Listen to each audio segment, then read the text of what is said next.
What's up? This your boy Yo Dot, aka the Barsonist.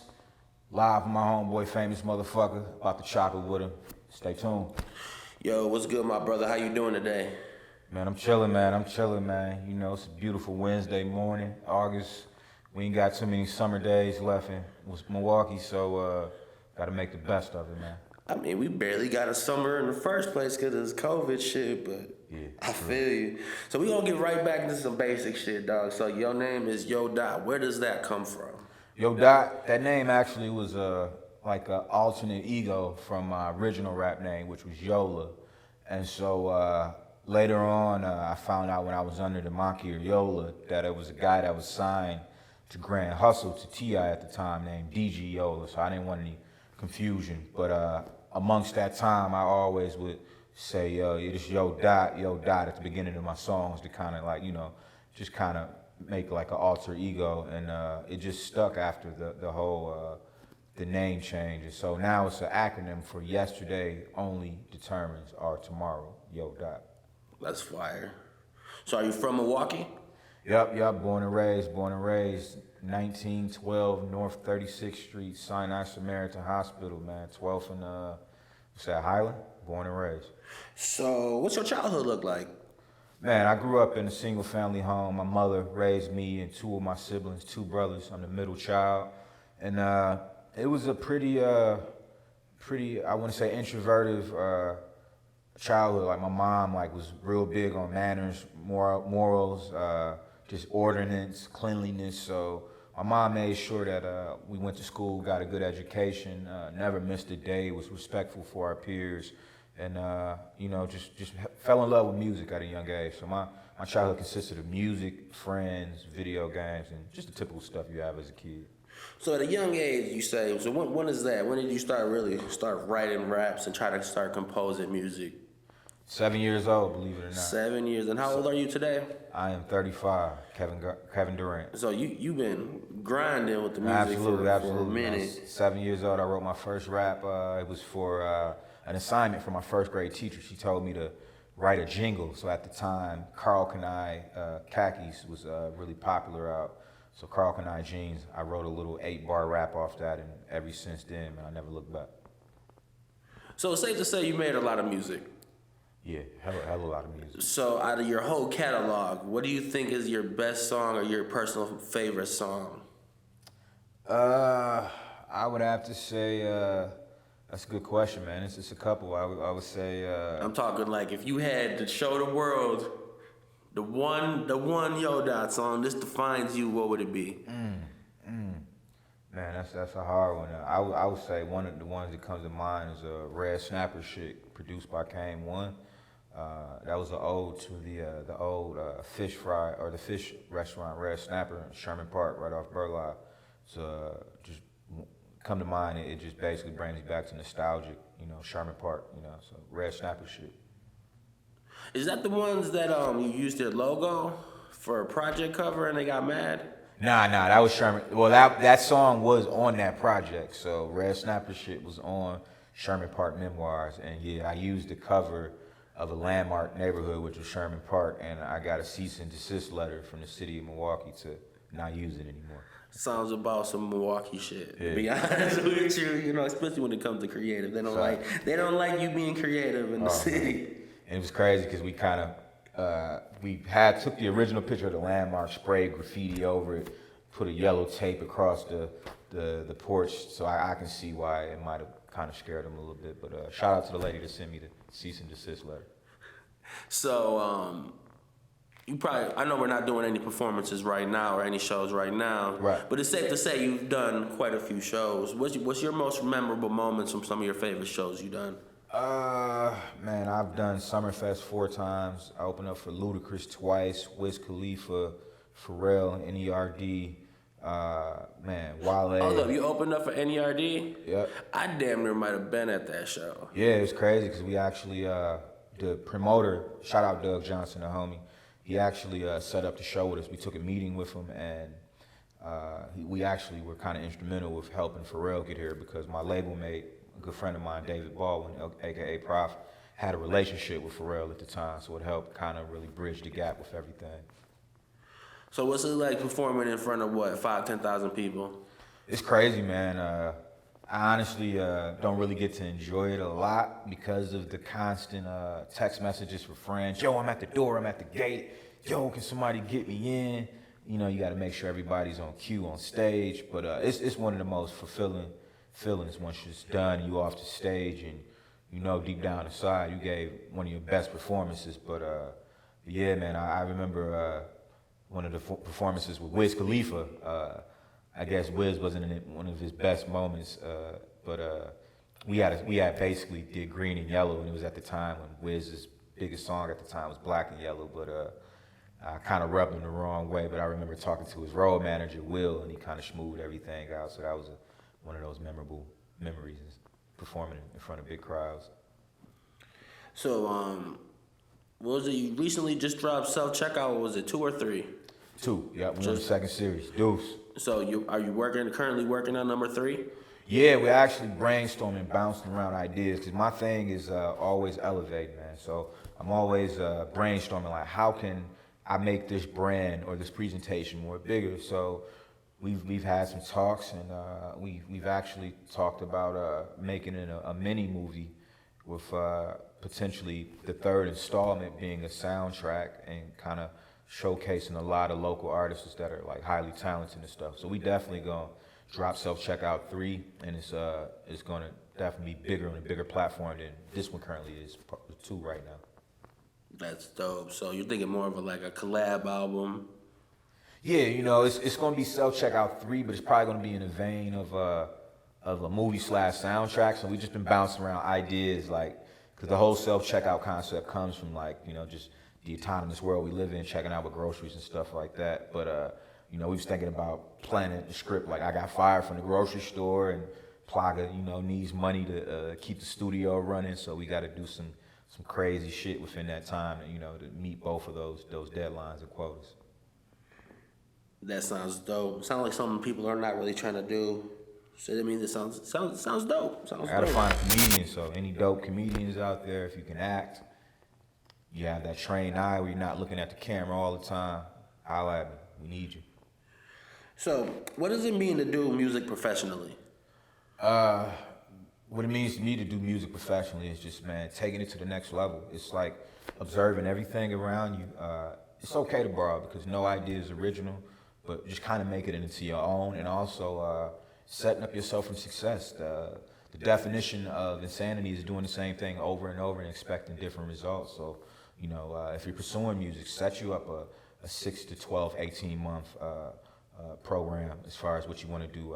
You know, put people in a line that's going to handle your day-to-day business, producers and stuff like that. Just don't look at the TV and think that when you go in the studio and record something that everything's going to come into fruition. So, yeah, what it means to me to pursue music professionally is stay focused at the task at hand, and also just be serious about it, man, because be repetitious about it too as well. So just practice, professionalism, and just setting goals. That's what it means to me. So you're more like of a rapper, like a lyrical rapper, you'd say. Would you agree to that? Yeah, I'm a arsonist. So how do you feel about the current state of music right now, where it's not bar driven? I think it's dope. I think it's dope that hip hop kind of has like many subgenres now, man. You got slap music, you got trap music, you know what I mean? You got music from the Bay, you still got the West Coast, you know, Texas doing their thing. So I think it's dope to have that balance, because if everybody was just lyrical, man, I don't think that we would evolve or have all these innovative ideas and these a lot of the ideas that a lot of people are coming with. So shout out to the youth as far as for keeping hip hop going, because they're definitely keeping everything going for us. So how you been doing in this COVID world? I'm good, man. You know, I think I'm an X-Man. You know, I feel like it's animanium in my bones. But now, I try to adapt more health conscious activities within my day. So I run every morning. I do push-ups. I intake about 4 vitamins a day. A lot more water intake. But yeah, it's just definitely made me more health conscious. So in a way, I think it was a positive. You know, The negatives is just the deaths and just the toll that it's taken on families that's been experiencing, family members and friends that's been tragically dying from COVID. But it's definitely brought out a positive and a negative within me and everybody. Yeah, I think it brought a lot of bad out in the whole society, except especially when people were hoarding like groceries and shit like that. Yeah, it didn't bring out the best of everybody. Yeah, I was in Walmart the other day, and two guys got into it because one guy didn't have on a mask, so the other guy ended up checking him, and before you know it, it's a whole confrontation in the front of the store. So it's definitely been kind of weird, man. Yeah, it's a crazy world we're living in. Have you been keeping up with the versus battles on IG? Yeah, I caught, I ain't catch Chains and Ross's. I watched a little bit of it, but I'm so ADD, man. I'm quite sure I got a text alert notification or something. But Snoop and DMX one, that was dope. I definitely watched the Teddy Riley and Marvin Gaye. I did not see the Jill Scott and Erykah Badu. Did not see the Alicia Keys one either. But I think it's a dope platform, man. And that's definitely I think an entity that we didn't tap into yet. That's entertaining for the audiences. So who you want to see at the versus battle that ain't been done yet? Like who would be your Magic versus Larry Bird at the versus world? You know what I'm saying? Man, I would have to say Jeezy and Gucci need to do one. That would be dope. Who you got winning? I got Snow, man. I think Snow's songs. Don't get me wrong. I'm a big quality over quantity guy. I think a lot of Gucci's earlier works were the songs weren't really, just kind of catered to or taken care of. I think Jeezy had a bigger platform as far as him being at Def Jam, working with those A&Rs, being able to construct songs versus Gucci just being independent with Big Cat. You know what I mean? Going in the studio, doing his things. I think Snow got the advantage. It'd be dope. That's hard. That's a hard one to put on because they both got really similar sounds. Yeah. So it's just like. But I want to see Banks and Jewels. I think that'd be a dope one. Banks and Jewels, because at the time, Dipset and G-Unit was one of the two of the biggest staples as far as in New York music from like mid-2000s. See, I feel like Banks wins if it's just mostly Banks. Hits? Yeah. Okay. But I don't know. G-Unit had a lot of hits, but Dipset as a collection had hits. Yeah, So that, or even like a G-Unit versus Dipset would be crazy if they did like a whole group one. They did it, that was G-Unit and Rockefeller. Joe Buttons did it, him and Rory. I think Rory was G-Unit and Joe Buttons was Rockefeller. So yeah, it's definitely, that's when I look for. Shout out to Jewels, he back on. Yeah, he stay out the airports, you know what I'm saying? Stay out the airports, jeez. Are you big into conspiracy theories at all? Hell yeah, man. Hell yeah. Sometimes I be thinking the things that I think can be like just basically like our minds cerebrally can be infiltrated. Like people know what we thinking basically. I would hope not. I'd be like, damn, did I think too hard? Wild shit, so don't be tapping into my thoughts. Don't do that. But nah, okay? I think it's definitely a lot of unexplained shit in society and just in American culture that's been covered up that they basically just want to. All right, let me start then. Epstein. Oh, definitely. Hell so yeah. Who killed him? Because he ain't killed himself. So nah. How you think he got? Nah. You think it was a guard, or you think they just let somebody in? I definitely think it was somebody within that prison system, man. Because how they had the suicide watch set up, and let me basically make a disclaimer. I don't know the whole thing, but I definitely read excerpts of it. But how they had the suicide watch set up, he was definitely not supposed to be dead, and even some of the stipulations of the suicide watch, the stuff that he had in his cell, I think was not supposed to be in there, but. Yeah, man, they definitely took him out. Yeah, that shit out. I'm not even gonna go into the island because that's. Oh we ain't man, got time for that. I read the flight records. Yeah, that's a whole nother man. All right, so you familiar with the Wayfair scandals? Nah, what's up with that? So Wayfair is an online commerce site. They sell furniture and shit like that, and they were selling Well, it was a few items, but they were all overpriced by ten to $15,000. Okay. And they had names on the description of missing children. So they felt like they were selling missing children through Wayfair online, through like buying cabinets, or like there was like some bed stuff, like a cheap bed pillow, and it was like $15,000, and it had somebody's name to it. It was real crazy shit. Do you think that's a cover up, or do you think it's some weird stuff, or do you think they're really trying to sell children online in front of us? I can't really specifically speak and say if the Wayfair was a cover up, but I definitely think it's a problem as far as child trafficking and just sex trafficking in general, like child trafficking, definitely, man. Because if you read up on this stuff, man, they got these sick people that really think that these sacrificial practices of kids is going to give them power and more fame and stuff like that. So I definitely think there's some higher ups that definitely believe in that type of stuff, man. And it's fucked up, man, because we live in this society, especially America, where they say we free, and you come here and get liberated, but it's the same shit happening here, man. Even with the whole scandal in Chicago when I think the young lady came up missing in a hotel, and that particular area is known for like black market organ trade and stuff like that. So it was crazy, man. So I shot a few videos for Zach TV's brother, Ami Stoner, and I heard some shit where that was one of the reasons why Zach TV got killed, because he was getting too close to finding out what happened with the young lady that was trapped in the freezer and went missing and stuff like that. Yeah. So I don't know too many of the actual details behind that, but I just thought that shit was crazy. Nah, that's crazy, man. The society we live in, it's definitely. I definitely believe there's an underworld, a quote unquote, a black market of a lot of stuff that goes on, man. Like, man, it's crazy, man. Even these chicks, man. You lay in the bed with these. I used to watch Nip Tuck with this chick, man, and the way that, used to set cats up and hit them with anesthesia and steal their organs. Like, it's crazy, man. You got to be mindful and watchful out here, man. So let's switch it up a little bit. Do you pay attention to basketball?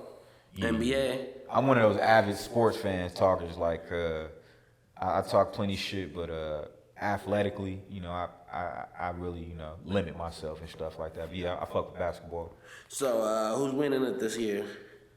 I got, it's hard to say, man. I really want to say the Bucks. Man. But my other sleeper team is Portland, and that's not just because Dame been dropping these crazy amount of points per game these last few games, but I think Dame got a lot to prove. So my two Bucks, number one, if they get eliminated, Blazers.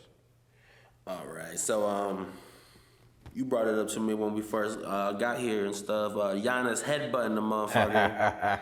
So what do you think about that? Is gonna get him a couple games suspended, or they gonna see it as an accident? Yeah, they gonna suspend him. They gonna suspend him.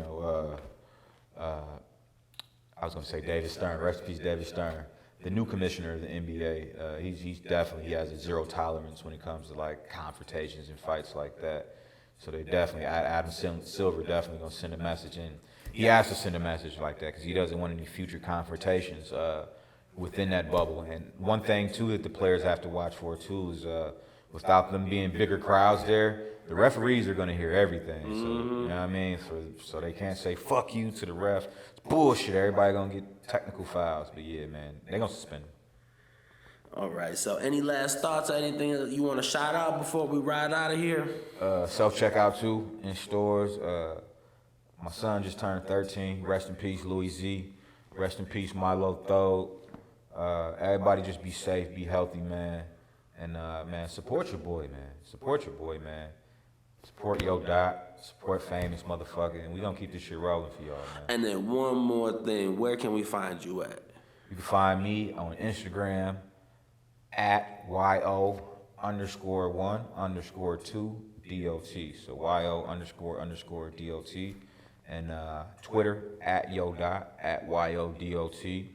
And everywhere else, man, 12th and Elite, 13th and Cesar Chavez Drive. I'm everywhere. You can find me everywhere, man.